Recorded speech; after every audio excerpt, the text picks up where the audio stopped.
marketing, budgeting, and planning.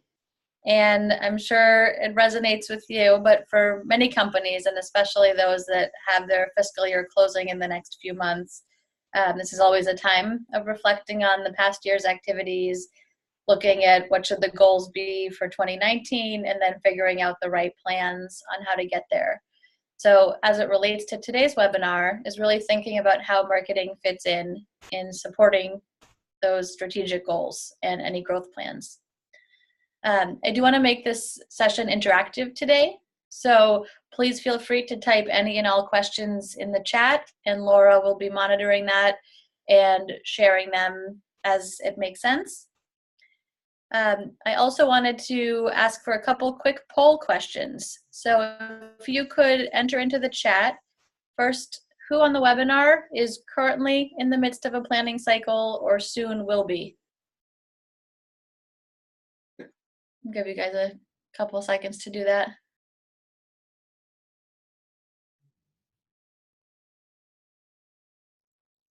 Laura, are we getting any responses on the chat?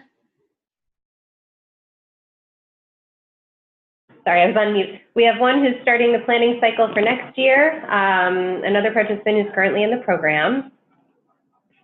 Okay. Great. And I'll put one other question out there for the chat, and we'll go on. Wanted to understand if people's budgeting process is more formal versus something you'd consider informal or ad hoc.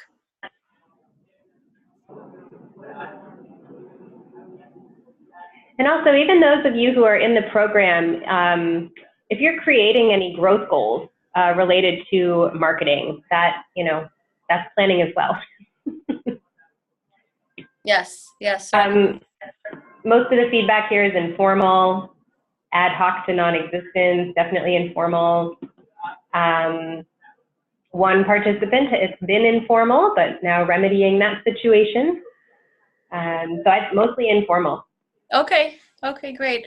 Well, I think, again, planning comes in all shapes and sizes. I think smaller companies in particular tend to take that more informal approach, and then usually reach a point where it makes sense to start to put more of a plan around that.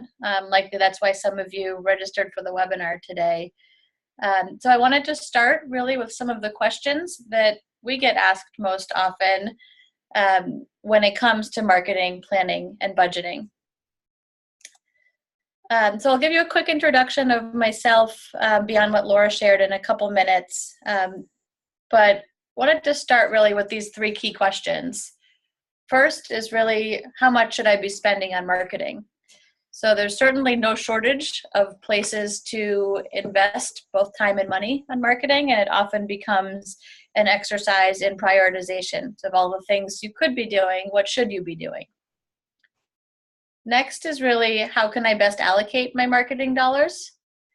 So really looking at all of the different channels, all of the different business objectives, and making some decisions based on that. And then lastly is really, how do I know if it's working?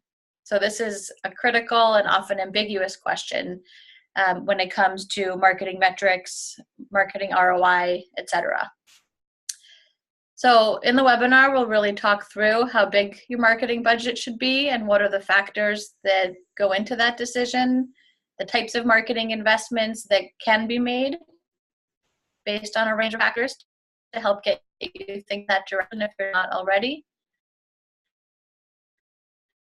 And really how to think about and measure.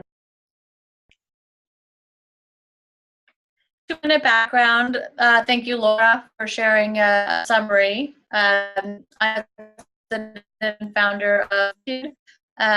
I spent my career in B2B marketing and sales roles. And as Laura said, I'm a direct alum. I did a program for emerging leaders a couple years ago. I loved it. I got lots of great learnings that helped shape my firm. So those of you who are fellow alum, hopefully same now. And all of the time that I invested during was fun, but certainly worthwhile. And then I've also had great connections on both program as well as alumni since then. So being the strong believer in the value of our networks that I am, I would encourage you to feel free to connect with me offline, LinkedIn, email. I'd love to hear from you. So with that said, I founded Magnetude back in 2012, and our focus is really helping small and mid-sized B2B companies grow.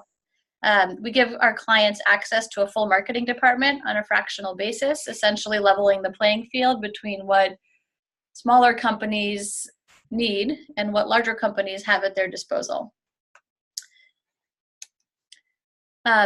This really outlines all of my team's core capabilities, and the relevance to today's conversation, I think, is really when you think about marketing and marketing planning, it's important to be thinking across all of these areas. So first is really starting with that overall business objective. What are you looking to accomplish as a business? How does that translate into areas where marketing can provide support? And that feeds into the strategy and positioning bucket. And then dovetailing that into really all of the programs and activities that can support those objectives. And I'll talk more about that a little bit later. So, key question, how big should your marketing budget be? Unfortunately, it's not one that you can find an exact answer for. Believe me, many of my clients have looked. But I think it's helpful to understand some of the industry benchmarks. So, depending on who you ask, there's industry analysts, influencers, publications. The range that's provided is generally between 6 and 13% of a company's revenues that go back into marketing. And that's across tools, people, and advertising. And I'll talk more about what makes up that budget shortly. But I think it's important to really think about the range and the investment. The other thing that I did here, if you look at the chart at the bottom, if you remember when you were registering for the webinar, there was a couple poll questions in there. I wanted to share that back with you so you can see what your peers are doing when it comes to marketing investment. So you can see here about 50% are investing less than 2% of companies' revenues in marketing, followed by 3 to 9%, and so forth. So hopefully that just gives you a sense of where you stand compared to some of the other folks. The other thing I'll say about this 6 to 13% is that it doesn't apply to everyone. So if you're a leader at an early stage firm, revenue is not always possible as a benchmark. Pre-revenue startup, for example, needs to invest a lot in marketing, but can't really use the benchmark filter. So happy to share more details offline if you fall into that category and want to understand how to think about your budget. It also depends on your starting point. So we have clients that have never really spent money on marketing before. Going from 2% to 10% is usually not realistic for a firm. And so thinking of growth year over year in how much you're investing and making sure that you're getting the right things back from that investment, I would say is the best place to start. Okay. So aside from revenue benchmarks, it's helpful to think often about the different categories of marketing investment. So I mentioned this a bit earlier, but when we think about marketing planning, you always want to start at the highest level. So where is your business headed? And I think the growth plans from Interrise are a good place where a lot of these types of questions come up. But it's things like, what kind of growth are you seeking? What does that look like in the short term versus the long term? Are you looking to enter new markets? That could be entering new vertical markets. It could be going up market or down market. And are you looking to planning to add any new products or services? The next area is really, what role does marketing need to play in supporting that growth? And I'll talk about that piece a little bit more because I think marketing can serve a number of different roles there. And the last piece is really what's realistic. And that goes back to the point I made on the last slide, really around starting at the beginning. If you haven't invested much in marketing, baby steps are better than nothing at all, really understanding what's realistic for your business. And then from there, I think it's helpful to think in terms of the type of investment. So what I like to share with our clients is really thinking across people, tools, and advertising. And just to talk about each one of those a little bit more. So people is anything that requires a person to do. That could be in-house staff, marketing staff, or anyone else responsible for marketing. It could be a marketing consultant. It could be a marketing agency or consultancy. Tools includes things like prospect databases, email marketing systems, marketing automation systems, any kind of technology that supports marketing activities. And then advertising relates to things like event sponsorship, digital advertising, social advertising, etc. And the last thing I'll mention here is that the breakdown of how much to spend on people versus tools versus advertising looks very different from one firm to the next. I can share some rough benchmarks. This is really just from doing an analysis of my own clients, so it's not kind of industry benchmarks by any means. But when it comes to people, we see this as really the largest investment. So anywhere from 50% to 75% of revenues. And I would say to that even with all the tools and automation that's available today, at the end of the day, you still need people to execute the marketing activities. So you need people to write content, you need people to do the planning, to build campaigns, etc. So it kind of makes sense that that would be the biggest bucket. Tools, we typically see in the range of 15 to 25%, and then advertising anywhere from 10 to 35%. Let me take a quick pause and see if there's any questions that have come through. I haven't gotten any specific questions yet. Okay, great. So then beyond that, what other factors should you be thinking about when you're trying to decide how much to invest? There's a few additional ones. The first being your industry. So you can find benchmarks online. I included a couple of examples here. The professional services firms typically invest 9.4, software and tech are 8.5. I know people on today's call are probably coming from a range of industries, and I think it is helpful to understand what other companies are generally spending in that. The only thing to keep in mind is that oftentimes that data is skewed towards larger companies. That's just something to be aware of as you look at that. The next area is really your desired growth trajectory. And this ties very nicely with the growth plans you're working on or have created. So, how quickly are you looking to grow? Ask yourself, how much growth will you get organically? So if you do nothing different on the marketing side, how much will you get through word of mouth, through your sales efforts, whatever you're currently doing, versus what marketing investments are needed to help you scale the way that you want to scale. The next one is your go-to-market model. So, there's lots of different business models out there. The sales model certainly impacts, the sales structure certainly impacts the go-to-market. And so thinking about areas like, are you a lower cost SaaS product? In which case you really need to think about the customer acquisition cost and churn and making sure that you're building scalable marketing-driven lead generation versus, a consulting company that has kind of high ticket prices for their average deals.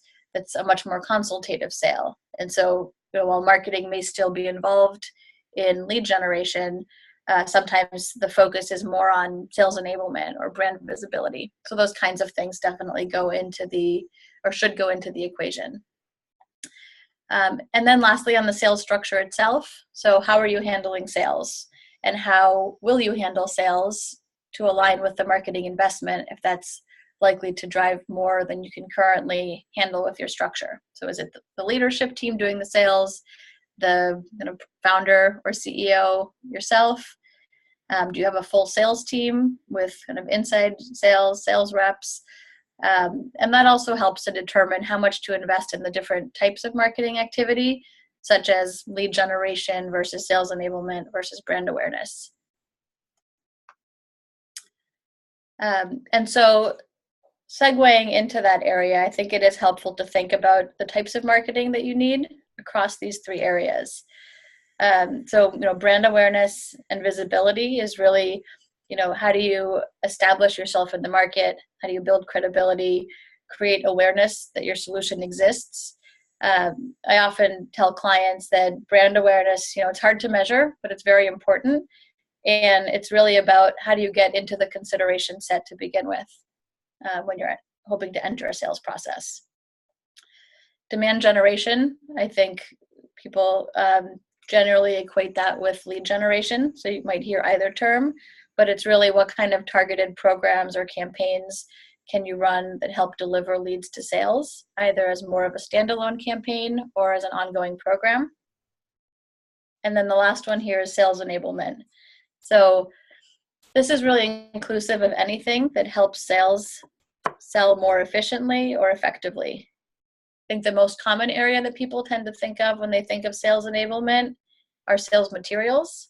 So that could be things like a sales deck, collateral, case studies, other types of content that sales need to run their sales process.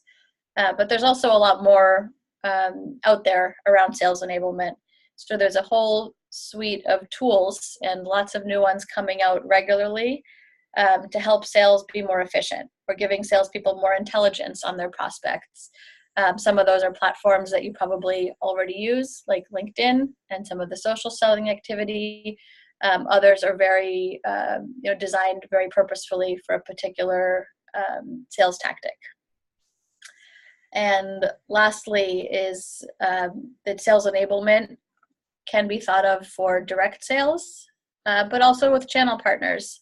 And so if you sell with or through partners, you want to also think about what kind of enablement they need or co-marketing. And so it's important to keep that in the mix as you're thinking about your marketing plans. So I touched on this a bit earlier, but I would say when you're going through a planning process, I would highly recommend taking the time to ask these questions. I know when you're kind of working day to day on your business, it can be hard to take that time to step back, but I think it's a very important exercise, and ideally with at least one other person. So ideally the right members of your leadership team or any outside advisors, depending on how your business is structured. So when we work with clients, we often work through assessments and plans that dovetail into creating the right marketing plan.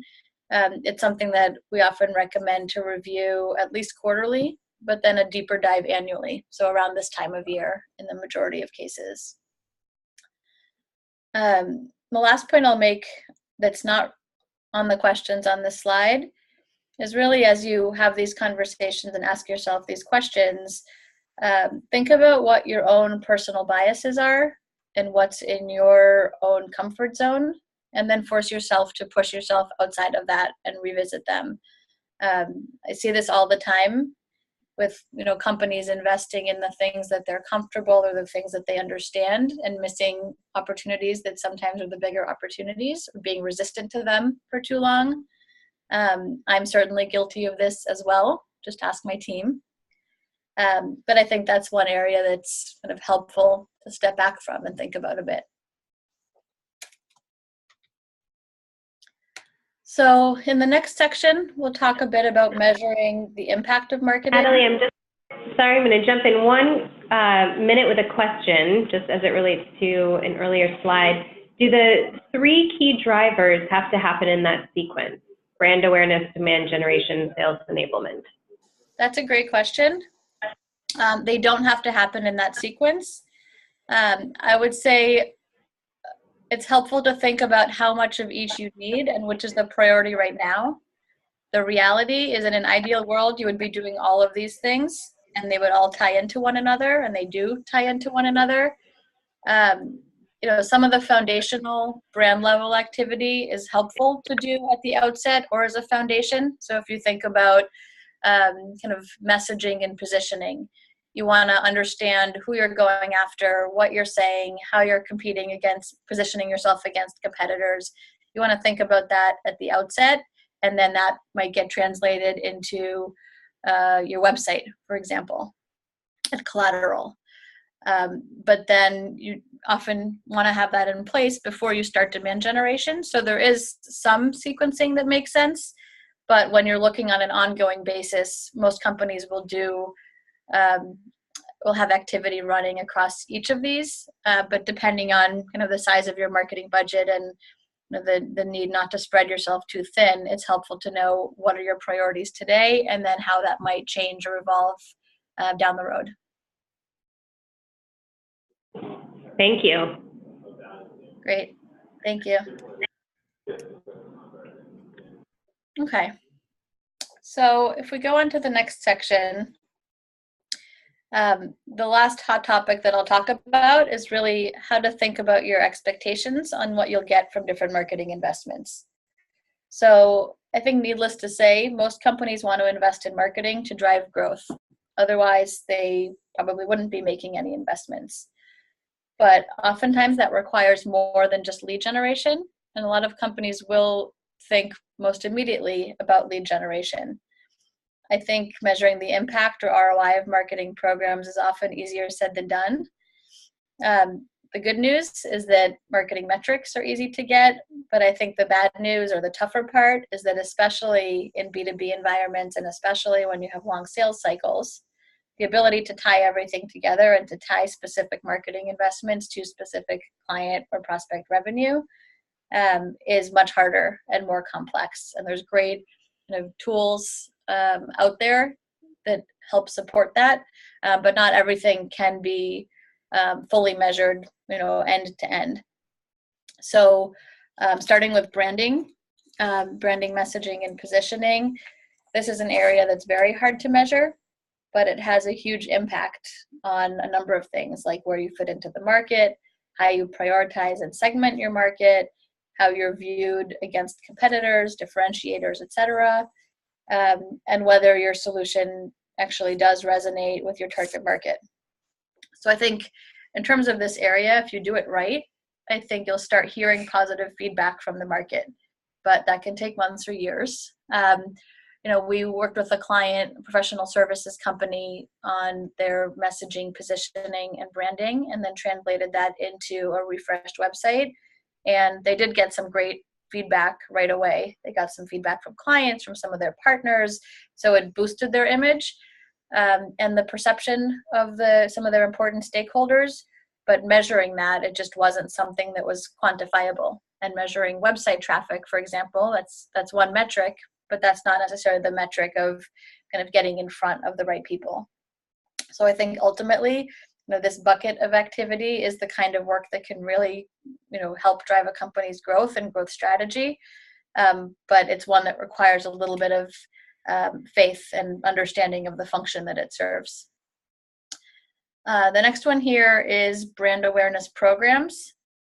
So how do you get in front of the right audiences, not necessarily for immediate lead generation, but whether it's clients, prospects, influencers, potential partners, how do you get in front of the right people to be aware of what you do and generate the credibility and hopefully dovetail that into building the right relationships. I think a lot of the brand awareness activity does have metrics you can associate with it, but oftentimes the bigger benefit in the long term is kind of pre-funnel, so before a lead is generated, or specific to bigger opportunities like potential partners, potential acquirers, if that's kind of on your agenda for an exit, and those kinds of things are harder to fully measure. The next one here is sales enablement.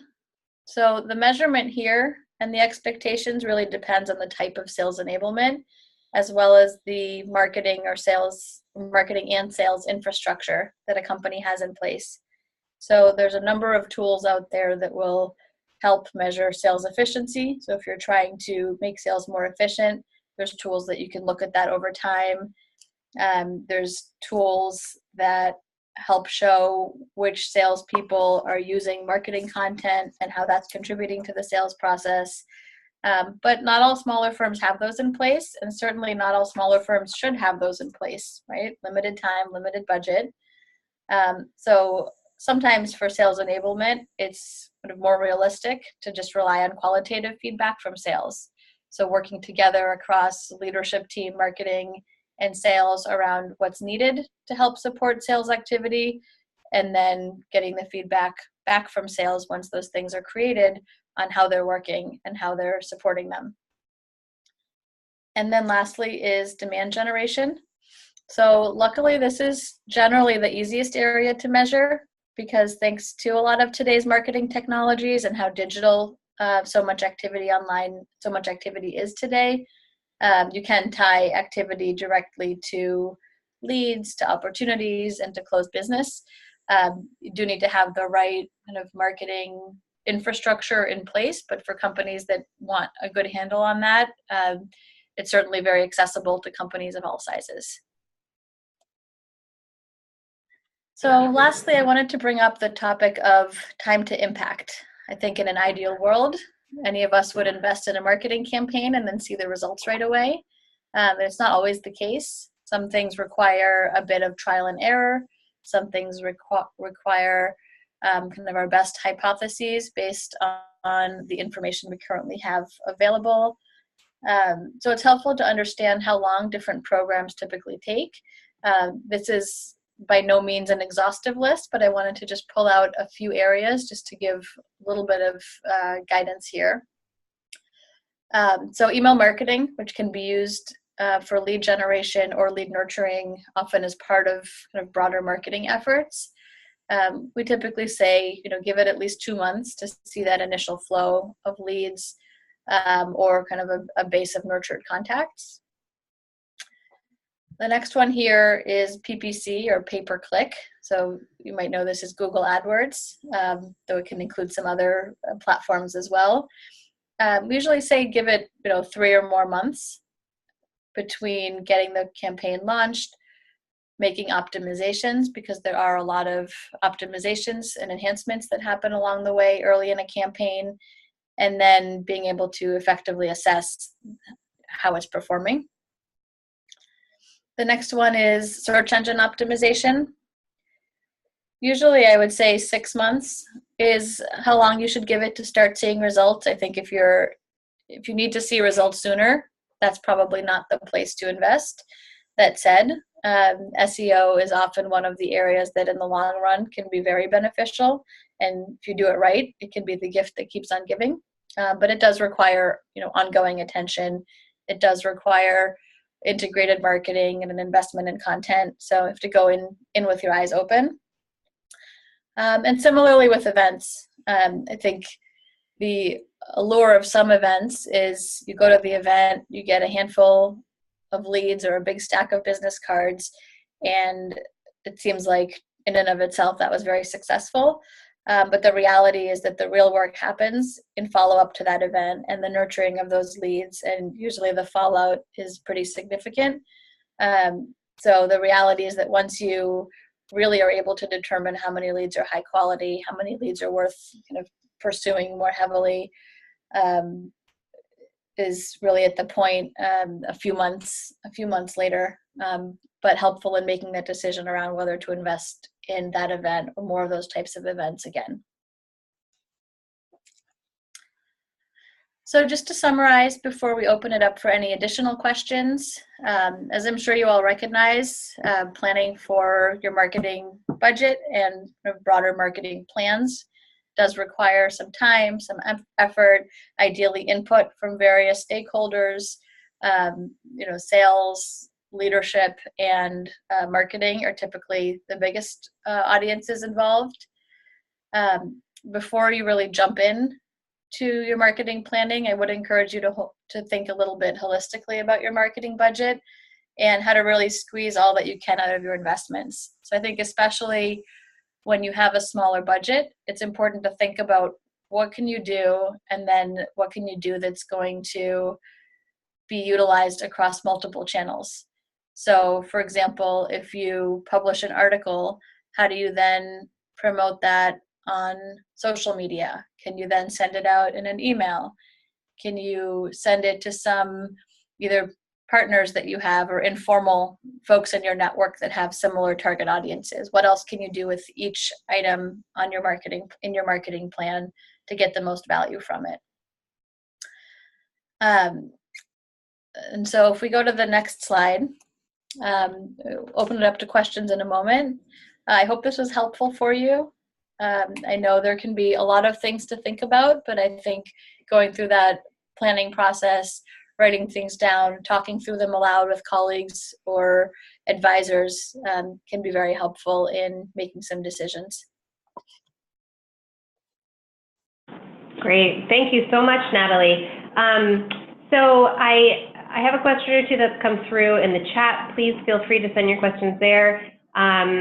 Also, feel free to just raise a hand and I can unmute you. Robin, I just saw that you had a hand up, and I'm going to give you a moment to talk. I'm going to unmute you. All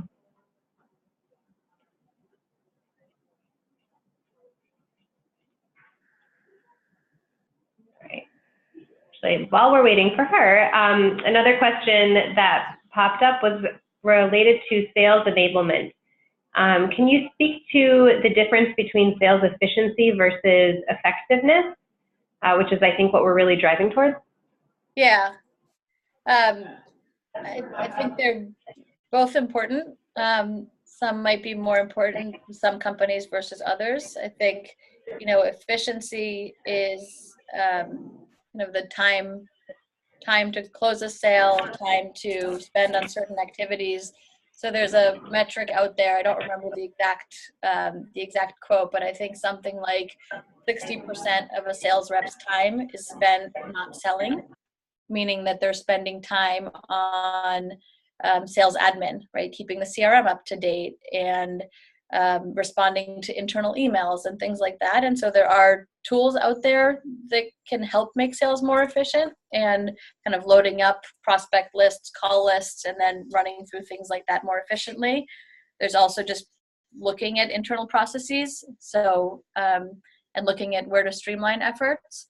And then, effectiveness is certainly tied to efficiency, but it also includes, how effective are your salespeople? What are your close rates?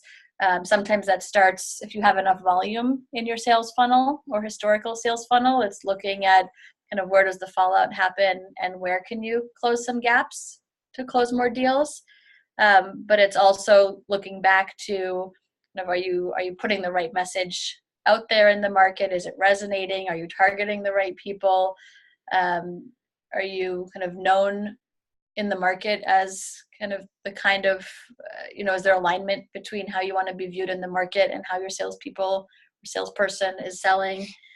So it's looking a bit more broadly at how can you get more of the right opportunities, and then how can you close more of those right opportunities? Excellent, thank you.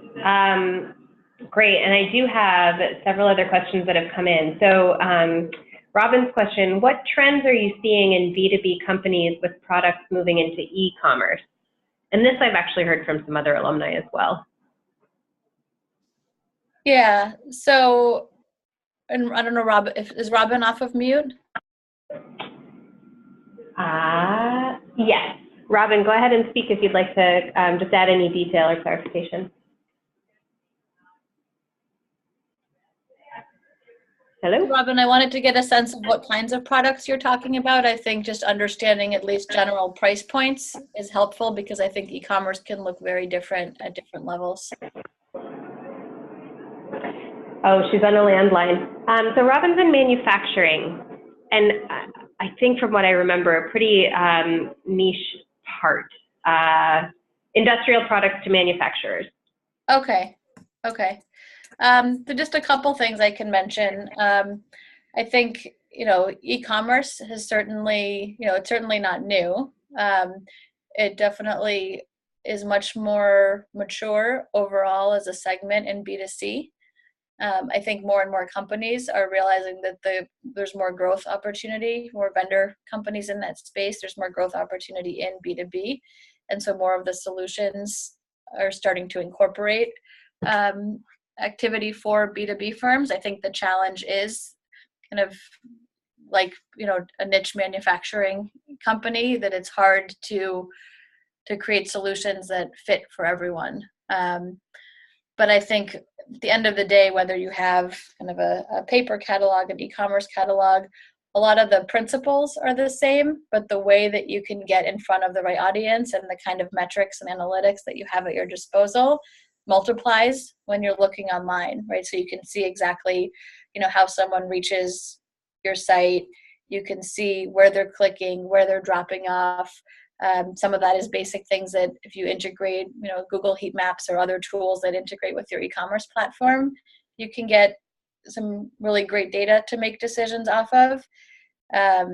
And some, e-commerce platforms come with some of those tools. So I think it does open up possibilities for making much more data-driven decisions than when you kind of older days would mail a catalog and kind of hope that it gets to the right people and that they take the next step on their own.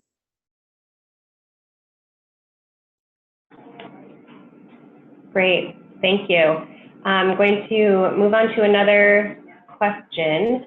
A couple related to ROI of lead generation. How does it work specifically for social media ads and marketing?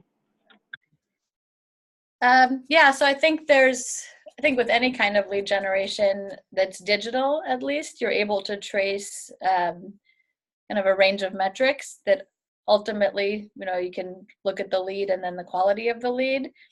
So social media advertising, for example, you can look at impressions, how many people did the ad go out to. You can look then at clicks, how many people clicked on the ad, how many of those converted into a lead. And then usually that's where the handover happens to sales. And then on the sales side, how many of those leads are actually, marketing qualified. And then from there, how many have turned into any sort of interest on the sales side by the prospect. I think social media in some ways is not that different than any other kind of digital advertising. But I think depending on your solution, usually there's certain types of digital advertising that make more sense, right? So for B2B kind of in general, some audiences are on LinkedIn. Sometimes it's harder to target on Facebook. Google AdWords can be really effective, but it's not cheap. And if your solution is so new that no one knows to look for it, Google AdWords is probably not the best option. So pushing something out on a social channel through social advertising can sometimes be more effective. So I think, the ROI is really, at the end of the day, it's tied to leads and then eventually to business. But there's a number of other metrics that you can see kind of along the way to help make optimizations and decide if it's working and if there's different message testing or audience tweaking that needs to be done. Great, and similarly, and Matt, if I don't get this right, I can unmute you to add some clarification. But he was talking about a client touch program where he tries to reach out to clients monthly. I'm not exactly sure if that means through email or what the touch point is, but do you know any effective touches for clients? How can he measure the ROI on this type of client touch program? And these are existing clients. Mm-hmm. Yeah, and Matt, feel free to jump in if you have a follow-up question. I think it kind of goes back to what the objective is for that client touch. Is it purely reaching out to make sure they're kind of getting value in your product or service? Is it client enrichment, right? Are you trying to sell them more or grow the relationship? Is it for referrals? So I think any and all of those are valid. And for, many client touch programs, it might be all of those, but I think each one would have certain metrics that you want to track. And depending on what it is, kind of what the right timeline is to associate with, was the effort successful or not.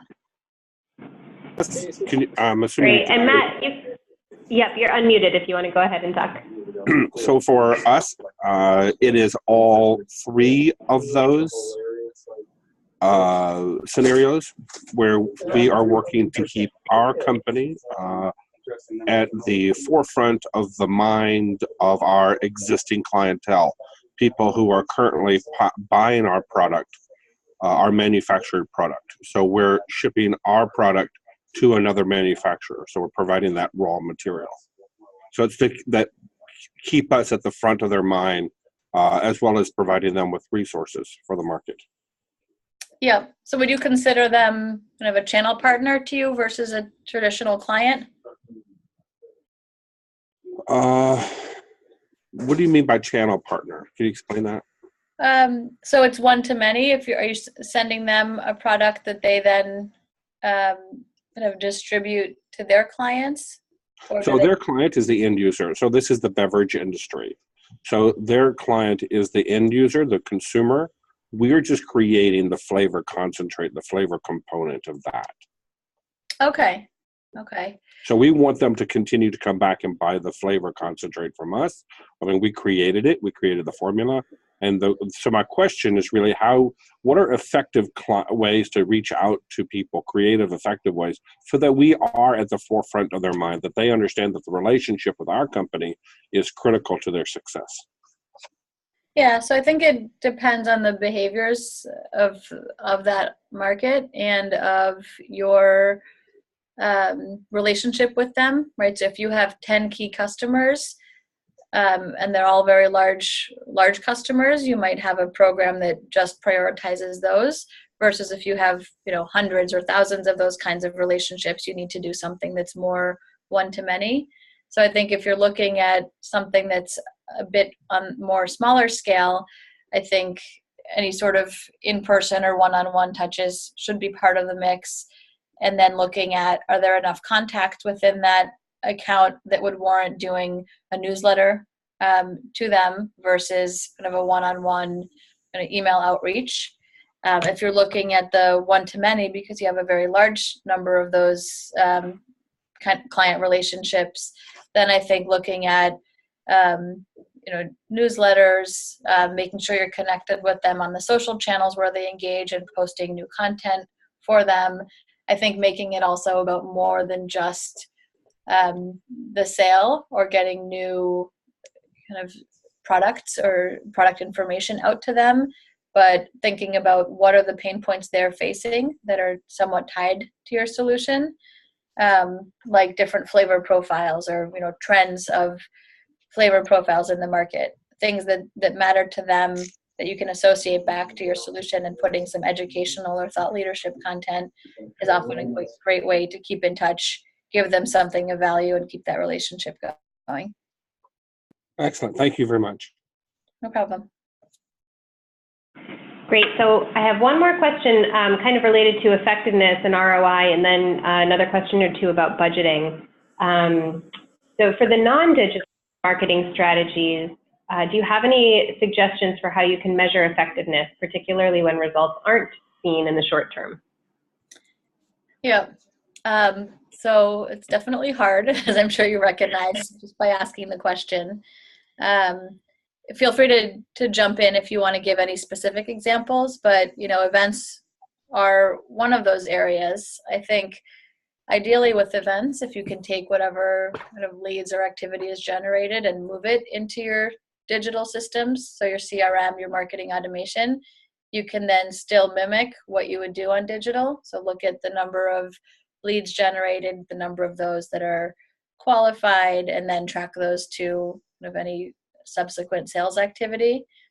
I'd say media relations is another area that tends to be hard to measure when it's offline, right? So media relations can include coverage in an online publication, and then ideally that publication is sharing some of the readership metrics with you, and if people have, if there's a strong call to action, you can drive people back to your own site. But an article in a physical publication is certainly harder to measure. That goes back a bit to what I was saying earlier, that sometimes you just have to have a bit of faith in the system and understand that it's not siloed. It's not one tactic over the other, and prioritize the ones that can be measured better. But just have faith in how all of these different activities tie together to really create that that robust marketing and growth plan.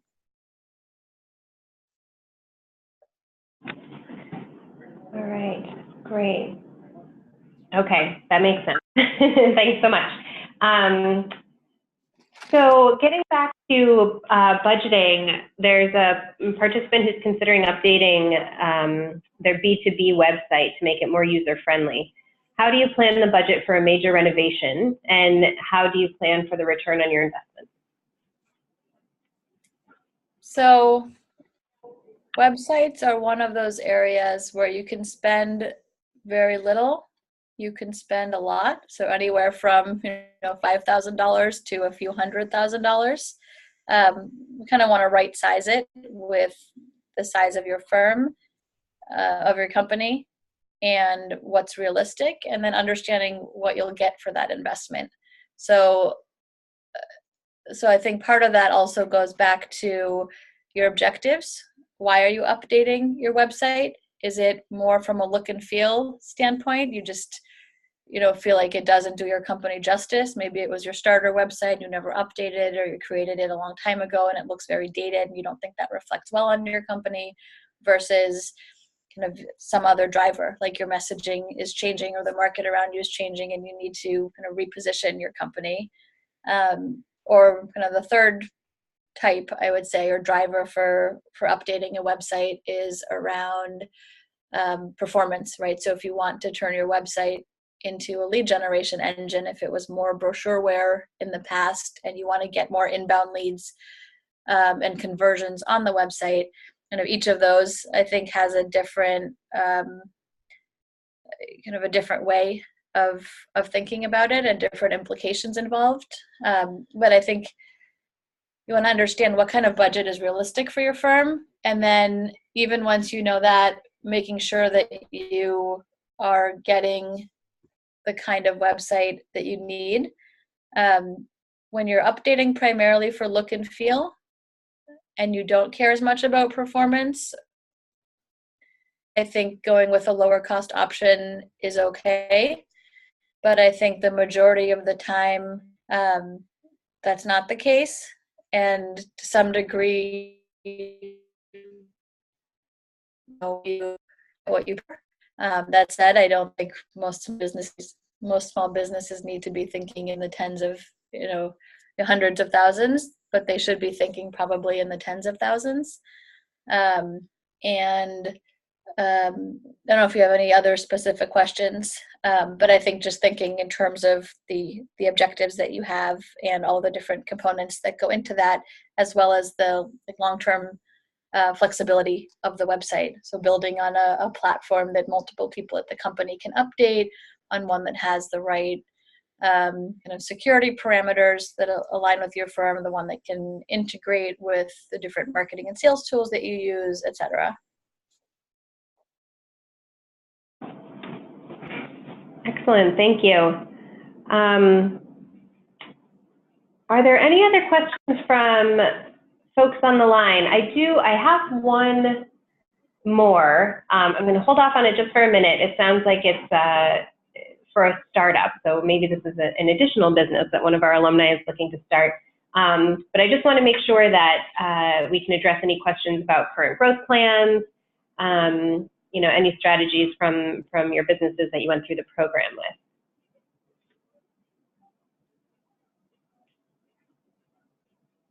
Not at the moment. So this last question that I will throw your way, Natalie, can you talk a bit about marketing budget for pre-revenue tech startups? Kind of sounds like your sweet spot. So I think some of the variables I think to think about, you can't put the percentage based on revenue if you're pre-revenue or very little revenue.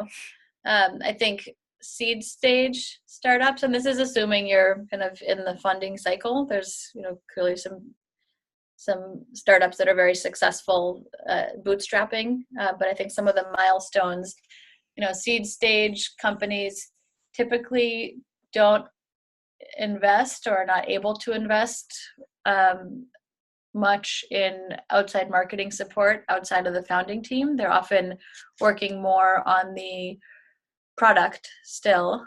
I think some of the important areas to think about investments in marketing at that stage are, market research, understanding what the marketing plan should be, so that as you move from seed stage to kind of your A round of funding, you have a sense of, I guess it's the broader go-to-market. So what are your sales and marketing plans need to look like? And then, on the marketing side, what does that mean from a budget and thinking around that, people, tools, and advertising.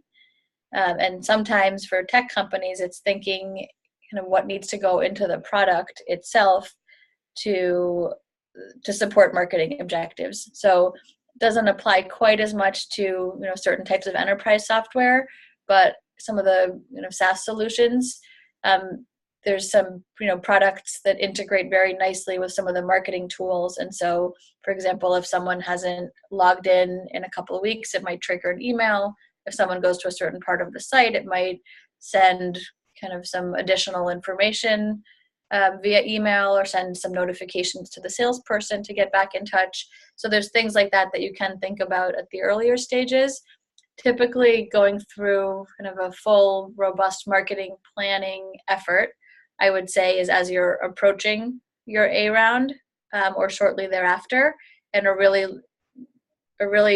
needing to look at what does your overall marketing plan look like, what does the staffing look like as part of that, how much should you outsource versus hire in-house, and when, and then kind of looking at those tools and advertising costs and how will you actually get out to the market, and then what the kind of trajectory of growth needs to look like based on kind of expectations on the board or leadership team or investors.